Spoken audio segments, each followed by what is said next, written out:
Hi folks, thanks for spending time with me today. We're looking at number 76 in the Pottag Preparatory Melodies to Solo work. As you may be aware, I've been doing a very long and for some of you tedious series, but I find these little etudes to be very challenging in terms of refining basic skills on your instrument, and that's why I keep doing them. They're very challenging to me, and so I'm going to play through this one. I have a star by this one, and in my code language, that means come back and practice this because you got some problems here. You need to be working on an aspect of your technique in order to be able to play this more comfortably. And so we'll see what happens today. So this says allegro ma non troppo. Don't push too much. Just a nice normal allegro tempo. Now what does that mean? Well, I'm going to interpret it as best I can, and we'll go from there.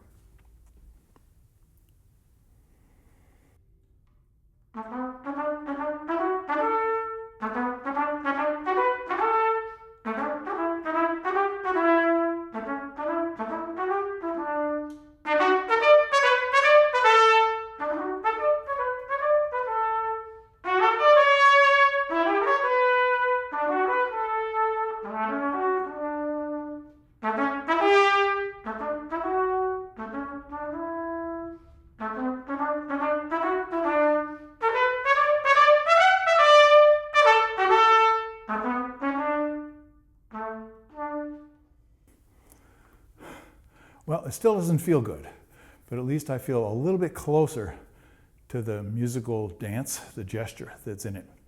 So what's interesting about this? Well, you have that dotted rhythm. So the first thing any trained trumpet player is going to be doing is they're going to be, because of their training, playing right in the pocket with the rhythm. So if you have 16ths going through, but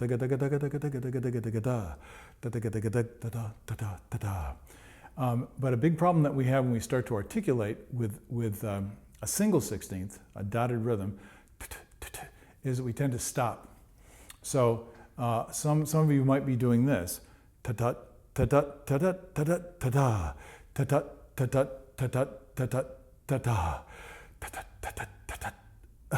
And there's a natural tendency, probably because of the way we're just wired physically, and especially with our languages, even many various languages, there's this thing called the glottal stop. So a lot of times when the air stops, we do it with our tongue, but we also do it with our throat. So we're going da da da da da da da da da da da da da da da da, and I think that was happening to me a little bit. So I didn't feel that all-important sense of a graceful flow going through.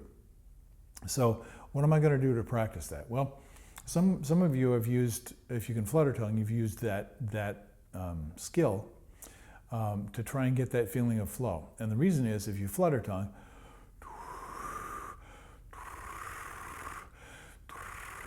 you have to keep the air moving in order to keep the tongue fluttering. I haven't done this before, honestly, but I'm gonna try doing that on this one.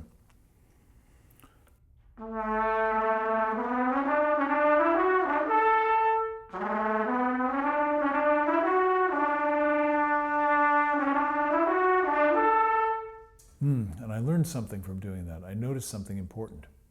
Now, go ahead and try that. You can stop the video if you want. I won't be offended. And see if you can do it. And you may find the same thing that I did. So here's what I found.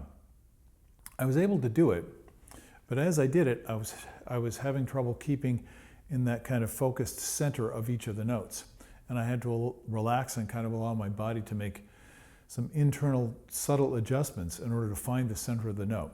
Now that sounds complicated, but it's really a feel thing. In other words, it's back to that, can I get that sense of flow?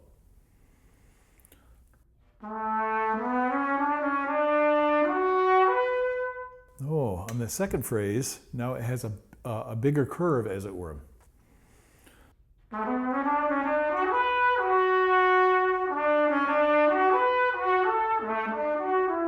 So that bigger curve took me by surprise. Now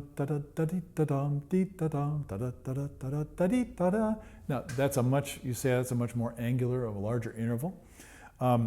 So I have to be more accurate. I have to have more skill in order to stay in the center of that note. I'm going to try that flutter tongue too. Now,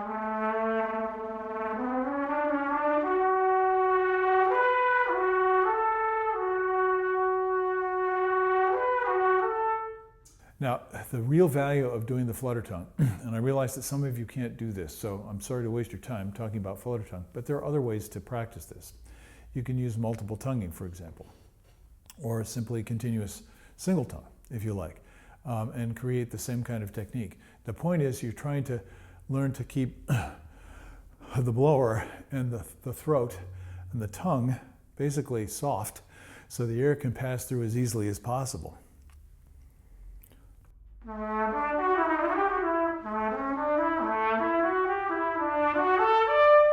And as you go up and as you go down, which is one of the more challenging things to do on the trumpet, you're going to find that those curves can be sometimes difficult to keep the car on the road, so to speak. So that's what I'm working on. Now I'm going to do it another way. And I've used this in my practice a lot, and I mentioned it on quite a few videos, but I actually haven't tried it on this particular etude. So I'm going to do double tonguing, which means I'm going to play all the 16ths. But I'm going to have to go a lot slower in order to do that successfully.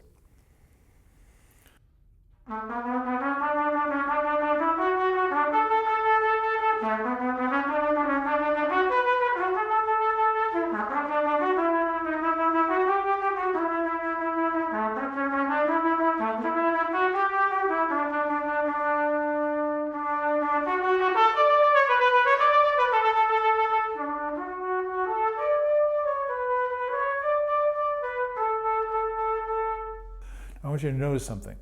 When I was doing that, I used a very light, gentle, legato, you might say, articulation. And I did that so I didn't get back into the habit of going tuka and choking again.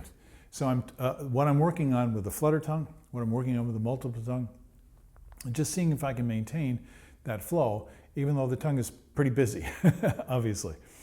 And then can I maintain the flow and change dynamics? Can I maintain the flow and change range? Can I maintain the flow and do it faster or a lot slower? Can I maintain the flow and be in the center of each of the notes? So now I'm really practicing. And that gives you a little bit of insight into how I work on these things, and I hope that's helpful for you. Let me just take the spot. It says a tempo. It's 2 lines, the last 2 lines. And it has forte, then piano, so forte, mezzo, piano, piano. So 4 dynamic levels down, then pianissimo, and then back up to mezzo forte, and a couple bars later you're back up to forte. So for me that's an issue. So I'm going to leave out the dynamics and just see if I can flow through, starting at that dotted figure with the forte.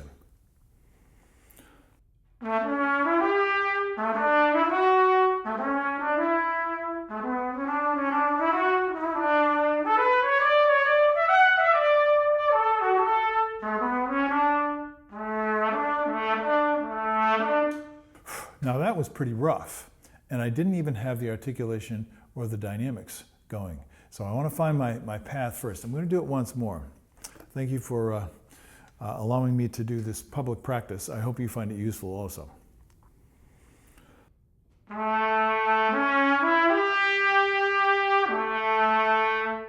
Oh, it's not just going up, it's going back down. I have to maintain the flow.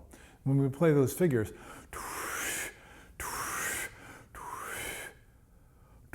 we have to be ready as if we were actually connecting the notes.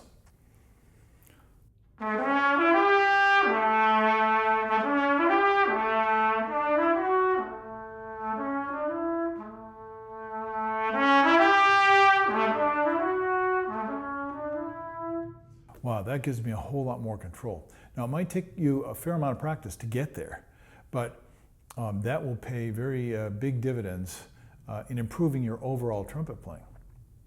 And don't think you won't need these skills. These are all basic skills. Now I'm going to try to add the articulation, but it helps me to think, even if there's a space, even if there's a rest.